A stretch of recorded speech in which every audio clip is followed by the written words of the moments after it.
ఇక డీటెయిల్స్ చూస్తే రాజీ మార్గమే రాజమార్గమని పరస్పర ఒప్పందంతో వీలైనన్ని కేసులు పరిష్కరించుకోవాలని జిల్లా కోర్టు ప్రధాన న్యాయమూర్తి ప్రభాకర్ రావు అన్నారు. వచ్చే డిసెంబర్ 14న జాతీయ లోక్ అదాలత్ను జాతీయ రాష్ట్ర న్యాయ సేవాధికార సంస్థ ఆదేశాల మేరకు నిర్వహించడం జరుగుతుందని పేర్కొన్నారు. స్థానిక కోర్టులోని తన ఛాంబర్లో జిల్లా న్యాయ సేవా అధికార సంస్థ కార్యదర్శి సౌజన్యతో కలిసి ఏర్పాటు చేసిన మీడియా సమావేశంలో ఇందుకు సంబంధించిన వివరాలు వెల్లడించారు. ఇక లోక్ అదాలత్ను సద్వినియోగం చేసుకుని కేసులు పరిష్కరించుకోవాలని, సమస్యల నుంచి శాశ్వతంగా ఉపశమనం పొందాలని ఆయన సూచించారు. దీనివల్ల సమయం ఆదా కావడంతో పాటుగా మానసికంగానూ కొంతవరకు ఒత్తిడి తగ్గుతుందని తెలియజేశారు. లోక్ అదాలత్లో అన్ని రకాల సివిల్ కేసులు, వైవాహిక కేసులు, బ్యాంకు కేసులు, ఇన్సూరెన్స్ కేసులు, రాజీ పడదగిన కేసులు, క్రిమినల్ కేసులకు సంబంధించి పరిష్కరించుకోవాలన్నారు. ఇప్పటికే బ్యాంకు అధికారులు, పోలీసు అధికారులు, న్యాయవాదులు, ఇన్సూరెన్స్ అధికారులు కక్షిదారులతో సమావేశాలు నిర్వహించి దిశానిర్దేశం చేస్తున్నట్లు తెలిపారు. జిల్లా వ్యాప్తంగా అన్ని న్యాయస్థానాల్లో ఈ లోక్ అదాలత్లు నిర్వహిస్తున్నట్లు స్పష్టం చేశారు.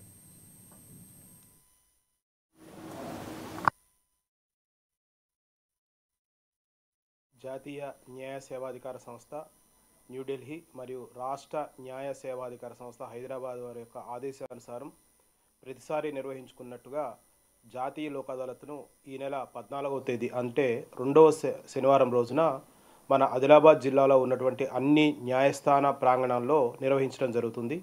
ఈ సందర్భంగా అన్ని రకాల సివిల్ కేసులు, వైవాహిక కేసులు, తర్వాత బ్యాంక్ కేసులు, ఇన్సూరెన్స్ కేసులు, రాజీ పడదగినటువంటి క్రిమినల్ కేసులు రాజీ చేయడం కోసం మేము లిస్టు తయారు చేసి పోలీస్ అధికారులతోటి, న్యాయవాదులతోటి, బ్యాంక్ అధికారులతోటి, ఇన్సూరెన్స్ అధికారులతోటి, కక్షిదారులతోటి సమావేశాలు ఏర్పాటు చేయడం జరిగింది. ఈ సందర్భంగా న్యాయవాదులు, ఇన్సూరెన్స్ ఆఫీసు వారు, ఆర్టీసీ వారు, బ్యాంకు వాళ్ళు, కక్షిదారులు కూడా చాలామంది ముందుకు రావడం జరిగింది. ఈ సందర్భంగా ఇప్పటికే కొన్ని కేసులు కూడా పరిష్కరించడం జరిగింది. ఈ సందర్భంగా ఈ యొక్క లోక్ అదాలత్ని వినియోగించుకొని మీ యొక్క కేసులకు శాశ్వత పరిష్కారం పొంది మీ యొక్క విలువైన సమయాన్ని, ధనాన్ని కాపాడుకోవాల్సిందిగా ఈ సందర్భంగా జిల్లా ప్రజలందరికీ విజ్ఞప్తి చేస్తున్నాను. కాబట్టి ఈ లోక్ అదాలత్ని వినియోగించుకొని మీ యొక్క సమస్యకు శాశ్వత పరిష్కారం పొందాల్సిందిగా అందరికీ పిలుపునిస్తూ